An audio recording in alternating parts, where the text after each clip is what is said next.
qui sont des hadiths inventés. Donc, qu'est-ce que le Nabi sallallahu alayhi wa sallam a dit au sujet, par exemple, de la Syrie? Les hadiths authentiques dans le sujet. Les hadiths authentiques dans ce sujet. On commence par le premier hadith. Le premier hadith de Al-Hassan d'après Imran ibn Hussein, qui est rapporté par l'imam al-Tabarani. Et ce hadith a une autre chaîne de transmission qui le renforce. C'est celle de Abu Huraira radiallahu ta'ala anhu wa arda.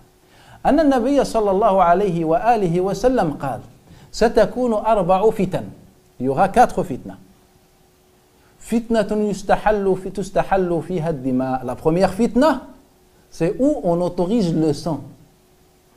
On fait couler le sang gratuitement. وفتنة, la deuxième. وفتنة يستحل فيها الدماء والأموال. Et la deuxième, c'est le sang et les biens.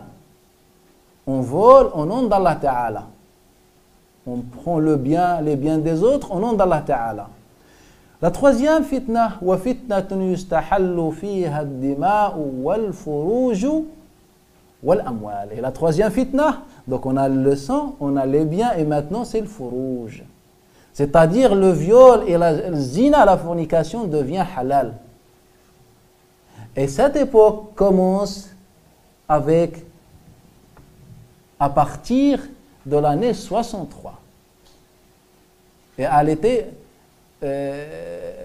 renouvelée ou bien reprise par les Daesh aujourd'hui. L'année 63, ce qui se passe aujourd'hui en Syrie a déjà existé dans notre histoire. L'année 63, dans la bataille de l'Harra, où toute la Ummah de l'Islam, à Mecca, à Médine, partout s'est réveillée, s'est levée contre les injustes. Les injustes, on revient, on donne des chaînes de transmission. Car parfois le problème, lorsqu'on refuse la vérité, on dit que ce n'est pas authentique, n'existe pas. L'imam al-Madaini rapporte d'après Abu Qurra Zubaydi, d'après Ja'far, c'est un transmetteur de al-Bukhari, Ibn Abdul Hamid, d'après al-Mughira, Ibn Miqsam. Chaîne de transmission authentique selon les conditions de al-Bukhari et Muslim. Qal a dit, après la bataille de l'Harra, on a constaté 1000 bébés sans le père. Mais il n'y a pas de père, on ne connaissait pas. Des viols pendant la bataille. Gratuitement. Mais on ne parle pas d'aujourd'hui, on ne parle pas des millions de Syriennes ou je ne sais pas, on dit 1000, c'est important, mais on parlait des milliers. Donc quand tu me dis 1000, c'est très très très important et très grave. Et cela a été aussi rapporté par l'imam al-Bayhaqi fi al-Dala'il. Bayhaqi fi al-Dala'il, d'après Hisham ibn Hassan, d'après Hisham ibn Hassan. Zubaydi d'après Hisham ibn Hassan et la première, Jarir d'après Al-Mughira, qui nous rapporte la même chose. 1000 bébés, on ne connaît pas leur père. Ce qui veut dire qu'on a fait de zina un acte religieux. Mais ces gens ont trouvé ceux qui vont les défendre. Et jusqu'à maintenant, ils nous disent, ils ont une seule récompense. Pourquoi? Car ils ont fait l'ijtihad. Et celui qui fait l'ijtihad et il se trompe, il a combien de récompenses? Il n'a pas de péché, donc il a une seule récompense.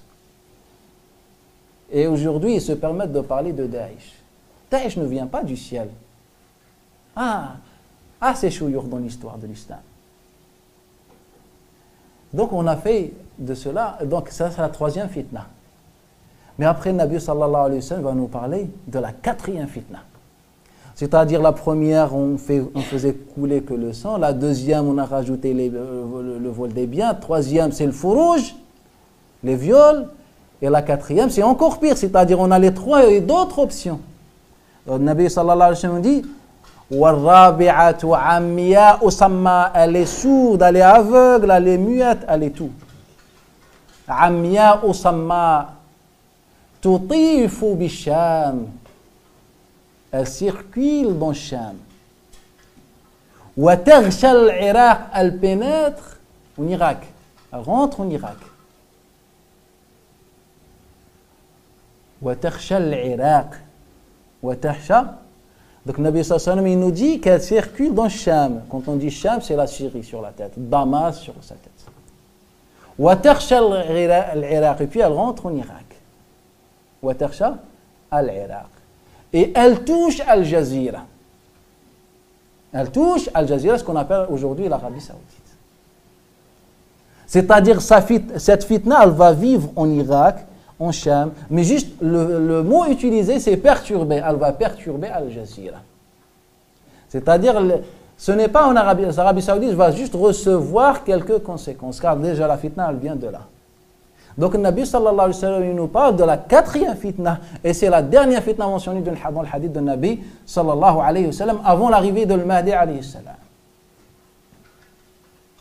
Imam Ibn Abi Khaythuma nous rapporte, avec une chaîne de transmission authentique selon les conditions de Bukhari et Muslim, la chaîne c'est Abu Muawiyah Muhammad ibn Khazim, d'après Al-A'mash Sulayman ibn Mahran, d'après ses shuyukh, d'après Abdullah ibn, ou bien d'après Ali ibn Abi Talib, c'est-à-dire l'A'mash d'après Asim ibn Damra et d'autres, d'après l'A'mash, d'après Ali ibn Abi Talib.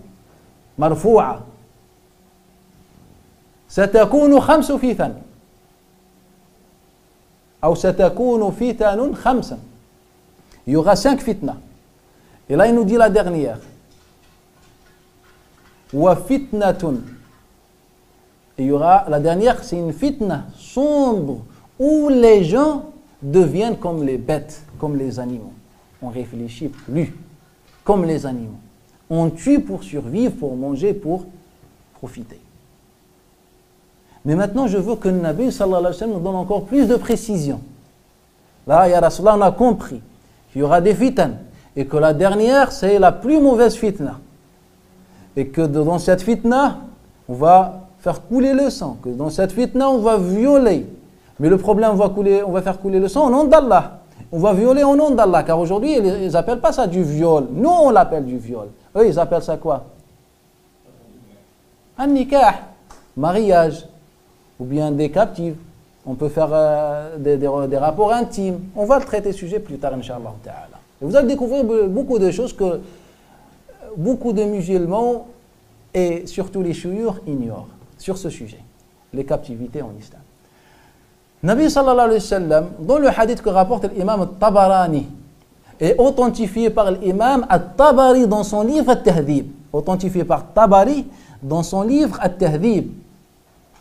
D'après Sufyan, d'après Amr ibn Dinar, d'après le martyr, Talha ibn Ubaydillah. Le prophète sallallahu alayhi wa sallam l'appelait le martyr. Talha ibn Ubayd, Allah radiyallahu ta'ala anhu wa arda.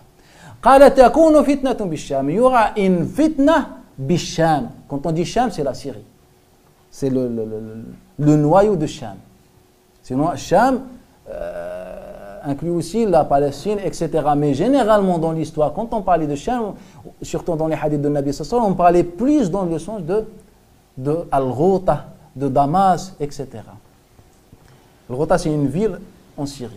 Nabi sallallahu alayhi wa sallam nous dit dans ce hadith qu'il y aura une fitna en Syrie. أولها لعب الصبيان.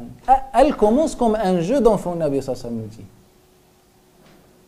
أولها لعب الصبيان. Elle commence comme un jeu d'enfant. Revenez un peu quelques années en arrière et vous allez constater que ceux qui ont commencé cette fitna, c'est que des jeunes, bien sûr, qui ont subi des influences X, ce n'est pas notre problème, qui ont parlé un peu, propagé ça dans les réseaux sociaux, et puis on est sorti, on a appelé ça une révolution. Nabi sallallahu alayhi wa sallam, il nous dit qu'au premier temps, c'est un jeu d'enfant.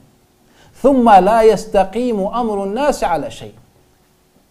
Et puis les gens seront plus jamais unis autour d'une chose. C'est-à-dire c'est bon, c'est la fin. Encore une précision. L'imam Abu Daoud, l'imam Ibn Majah nous rapporte un hadith. D'après Taous al-Yamani, d'après Ibn Samankouch, c'est un transmetteur. D'après Abdullah ibn Amr ibn al-As, أن النبي صلى الله عليه وآله وسلم authentifié par Ahmed Shakir. Ahmad Shakir. Et les gens, certaines personnes le connaissent. Qui a commenté Musnad l'imam Ahmad ibn Hanbal.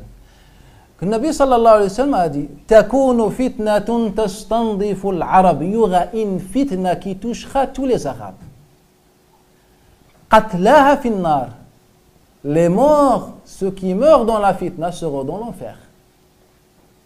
C'est-à-dire qui participent dans la fitna.